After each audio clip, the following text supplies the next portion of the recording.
अरुणाचल प्रदेश के मुख्यमंत्री पेमा खांडू द्वारा राज्य में शिक्षा व्यवस्था की गुणवत्ता पर दिए गए बयान ने चर्चा तेज कर दी है। मुख्यमंत्री के बयान पर सहमति जताते हुए अखिल भारतीय उच्च शिक्षा सर्वेक्षण के राज्य नोडल अधिकारी ए.के. मिश्रा ने कहा कि प्रदेश में जहां साक्षरता दर बढ़ी है, वहीं समग्र शिक्षा की गुणवत्ता में गिरावट आई है। साथ ही उन्होंने कहा कि वर्तमान राज्य सरकार प्राथमिक से उच्च स्तर तक शिक्षा के परिदृश्य में सुधार के लिए गंभीरता से काम कर रही है।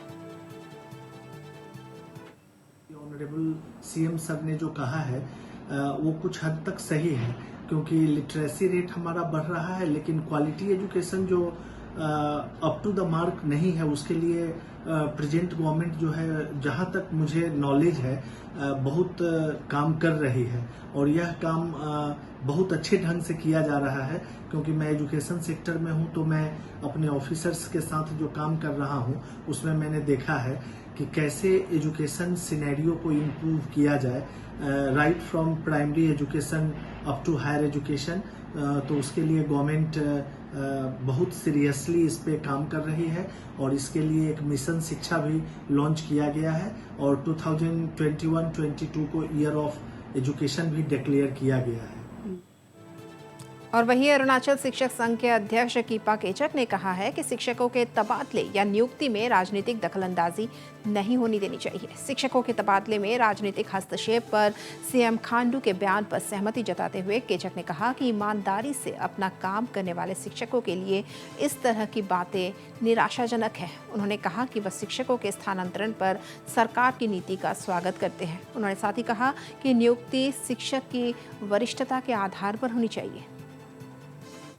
अभी जो ट्रांसफर पोस्टिंग का जो पॉलिसी की जब बात कर रहा है, सीएम साहब को कुछ एक्सपीरियंस हुआ होगा, उसको महसूस हुआ होगा कि वो पॉलिटिकल इंटरफेरेंस के कारण से ट्रांसफर पोस्टिंग जो है अभी तक उपलब्ध या उसको एक्सरसाइज नहीं कर पा रहा है।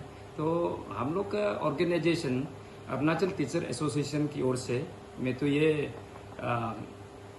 कहना चाहूँगा कि सरकार का जितना भी जो पॉलिसी लेके आता है, अच्छाई के लिए लेके आता है, तो उसको हम लोग मानकर चलता है।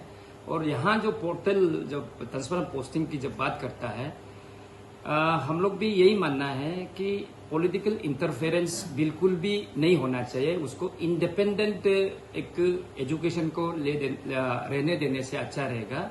उसको सीनियरिटी बेसिस में, स्टेशन सीनियरिटी बेसिस में आप उसको 3 इयर्स 5 इयर्स की जब सीनियरिटी को देखकर पोस्टिंग पॉलिसी में लेके आना है। उसमें कोई पॉलिटिकल प्रेशर या दबाव में नहीं होना चाहिए।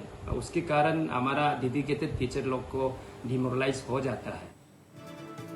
केचक ने साथ ही यह भी कहा कि सरकारी स्कूल के शिक्षकों को अच्छा वेतन दिया जाता है। अरुणाचल प्रदेश में सरकारी शिक्षकों को वेतन में वृद्धि से वंचित किया जा रहा है। केचक ने यहाँ कहा कि सरकार ने अभी तक अन्य सरकारी कर्मचारियों की तरह शिक्षकों पर MSCP लागू नहीं किया है। उल्लेखनीय है कि सीएम खांडू ने कहा कि सरकारी शिक्षकों को अच्छी तनख्वाह मिलने के बावजूद शिक्षा की गुणवत्ता खराब हुई है। MSCP एक ऐसे है, हम लोग टीचर का अलावा सारा जो एम्प्लॉय को मिलता है, तो टीचर को आज तक नहीं मिला है। क्योंकि उसमें MSCP में एक टाइम, हम लोग पहले टीचर जो है टाइम बोन स्किल में था। आज की दौर में टाइम बोन स्किल जो नहीं है, तो MSCP मिलने से हम लोग का फायदा क्या है? क्योंकि हम लोग जो टीचर सब लोग को एक प्रमोशन नहीं मिलता है। किसी को TRT में रिटायर होना पड़ता है, किसी को TGT में रिटायर होना पड़ता है, किसी को PGT में रिटायर होना पड़ता है। क्योंकि उसमें प्रमोशनल एवेन्यू जो है, आगे लिमिटेड सीट है आगे जाने के लिए। तो अगर फिजिकली हमको प्रमोशन नहीं मिलने से भी फाइनेंशियली प्रमोशन हमको मिलना चाहिए उस स्टेटस का, तो वो आज तक हम लोग को नहीं मिला है। हालांकि दूसरा जो डिपार्टमेंट की या हमारा खुद का एजुकेशन डिपार्टमेंट की मिनिस्ट्रियल स्टाफ को जो मिल रहा है, तो हम लोग को नहीं मिल रहा है।